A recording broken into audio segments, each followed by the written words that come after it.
I will show you guys some other stuff here. This is 2023. This is beta for 2023. And when I do my beta test, I design a subdivision from start to finish. Okay. I do it all in here. And so what I've started already, uh, yeah, what I've started already is doing my RoadNET checks and doing the RoadNET and all that stuff that I typically do. So, in here, I've gone through and designed this basically this subdivision. I don't have my existing road out here too good yet, but this is me just doing from scratch testing. And so what I've done is you can see here other places like that, for example, template point center line. That's me forcing the edge. That's those two polylines right there. That's me tracing and forcing out to push my edge of pavement to where I want it to be, which is following these two yellow lines. And so on. Now, one thing I am, over here, I only had a right turn lane to worry about here, so that's how I did it with that polyline. And that's that exact same thing I made previously. I don't believe it matters the direction that you draw it in, as but I would draw it as if you're going up station, type of deal in there. But now let's and one of the most important things that I can't tell you guys enough, and because I teach a lot of civil and I teach a lot of hydrology and pipe design and all that kind of stuff, some of the things in here that are so beneficial, and even if this is not part of the advanced class, it needs to be part of every RoadNET class, period. Because this, when I look at this, the main things that I'm looking at when I'm designing something is the fact that the main thing is how much dirt I'm moving around. That's going to cost a lot. And then, of course, where's the water going and what am I going to do with it? So in those situations inside of Road Network, the biggest factor is trying to control your intersections that they don't hold water. Okay. And so in other words, if you see, I just highlighted that one, that's this intersection. If I double click this intersection, okay, I get that. Remember where the knuckle, use a knuckle. Well, see, I don't get them options because I don't have that specific knuckle 90-degree or whatever, two center lines coming together at one point, type of deal. So the key thing here is always, always check and edit the profiles of your intersections, because this is how you can control where this water and what things are going to happen. Because if you look in here, you can see that when I was just me laying out my stuff, I did a 4%, 2%, whatever coming out. And this is what the program gave me. I was fine with it. So I hit save. Now, sometimes what you may see, you might run into an intersection that looks like that. And you're automatically going to hold water in it, and it'll fail over time. It will. And so you have to, come in here and fix these things and make it. Now, a lot of times I'll just come in here and kind of eyeball it. Be like something like that, you know. Now, one thing when you're looking at this view of our return here is that it has to have three. So we've got 1, 2, and 3. It has to always have that. Now we can trick the program if we wanted to, and I might show you how I did it on another one. But let's just go, we look at it, we're gonna exit, we're fine with it. Yeah, that's fine. And now I'm gonna go to the back right. Now the back right is over here. And so now that's the first time I've ever seen that little box. I don't know what that is. Uh, if I edit the profile here and it disappeared, you can see, check this out, y'all watch this. So I'm going to exit this right quick. And so I'm going to come back in here. I'm going to reset the vertical over here. So I'm going to reset it to the default. This is what RoadNet thought it should have been. And so now, this is what RoadNet thought it should be. Okay. In my world, that means if they're, in my world, I don't like all that. So what I typically will do in a case like this, I could be just fine with a straight shot. Why do I have to do all this mess in that vertical? I don't, because then it's just going to be one continuous slope down through here.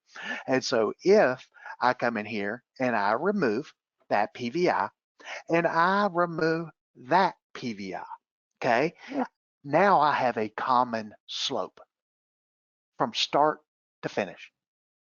And I'm going to right click it and copy that number. Now, remember, this is the reason why you have to have 3. So, if I undo, boom, I get my third one back. I don't need the fourth one. I just need that one. And so what I can do right here, come in here, double click and paste, and boom, I just created that slope. Now, this is kind of what I would call tricking the program a little bit, but you have to have 3. You can have 15 if you want to, but you got to at least have 3. And to make it just flow straight, I just find that common slope from start to end and then apply it to one of them, to one of the other vertexes in the middle. And then I'll save and I'll exit. And now when I come back in here, you can also change your radius here. So it would, if you wanted to make it 35 or whatever, you could do all that. And then when you process it, you would get a new return on one side or the other. I've seen some of that, 50 foot radius on the inside and a 35-foot radius on the outside of the other side of the road. But this I can't tell you enough how important this is. But what you also got to remember is if you come up in here and you start tweaking verticals, okay, just say, oh man, my dirt quantity's all out of whack. Got to process it for it to run a report.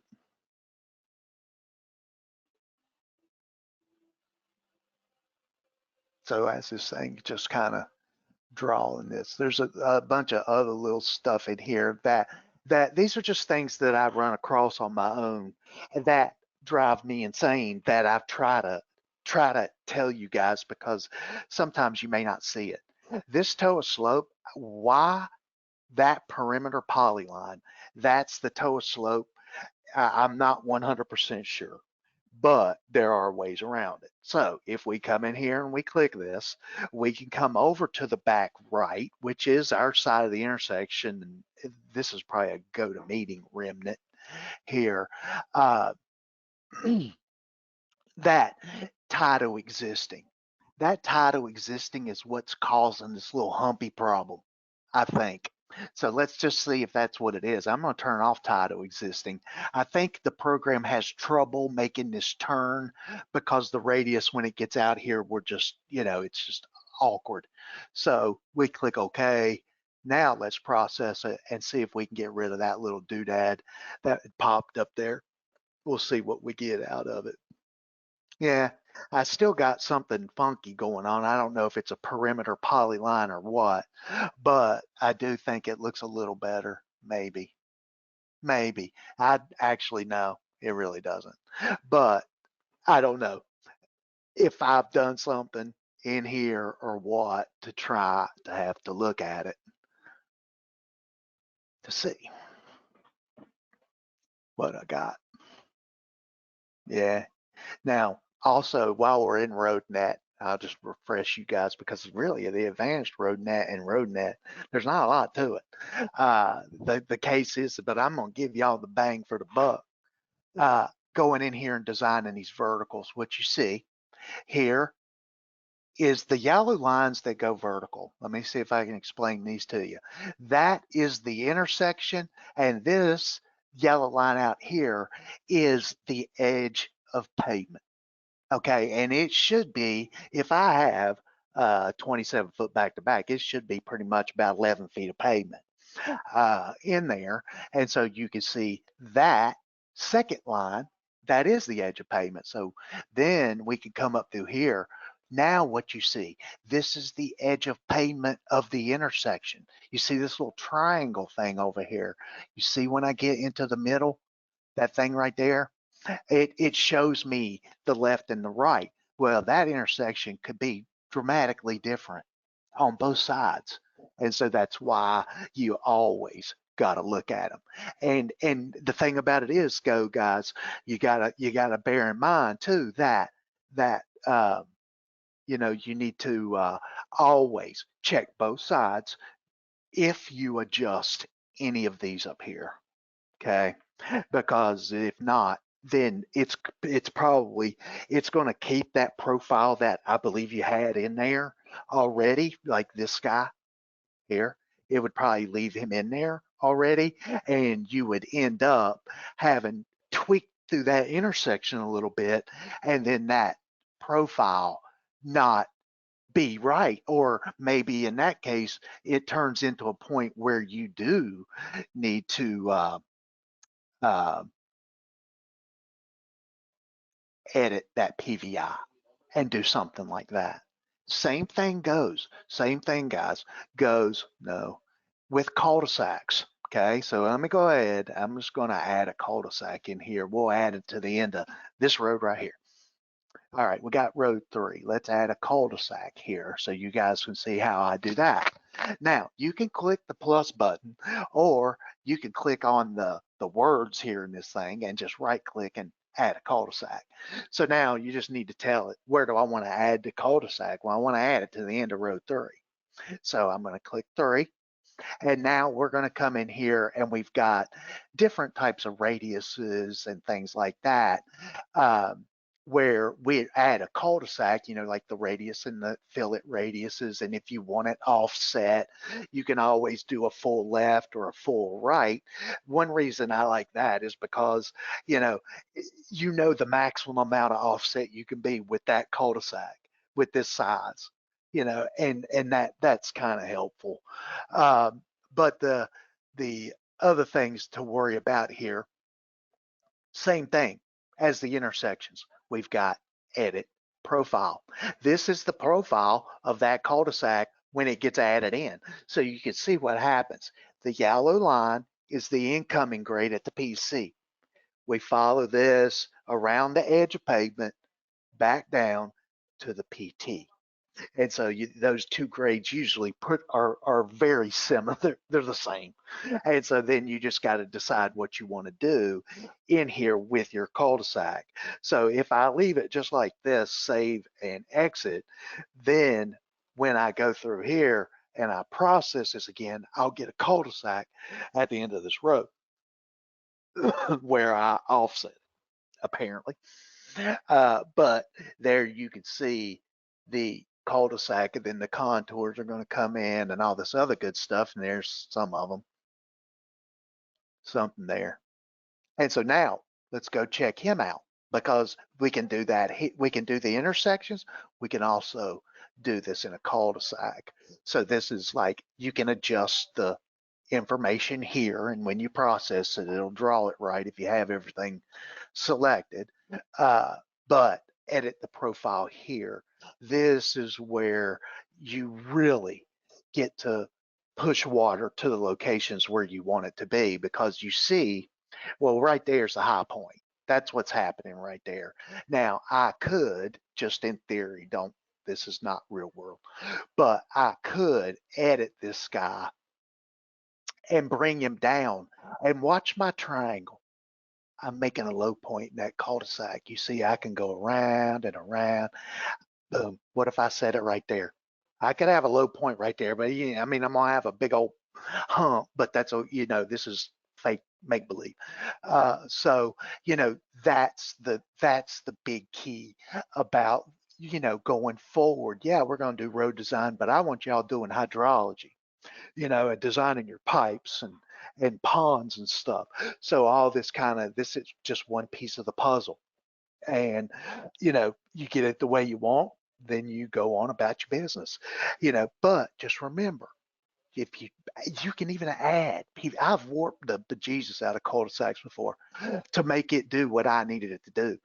But you can do all kinds of crap in here.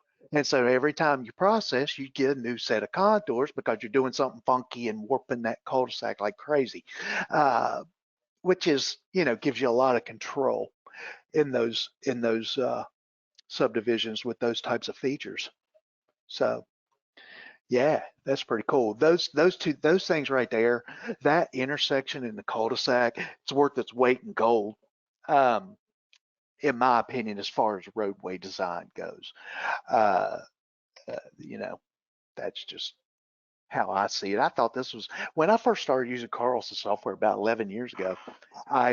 Or well, actually, it's probably more like 16 years ago. I self-taught myself, so I got the program and it was like, here you go, have fun. Okay, well then I had to go through and and teach myself this entire program, and doing so, I'm sure there's other ways people do this stuff, but this is, with 40 some years of doing this, and back in the early days, I was drawing by hand and doing dirt quantities and stuff all like that by hand. Well, not no more, not since this stuff. And I grew up with this stuff in my professional career.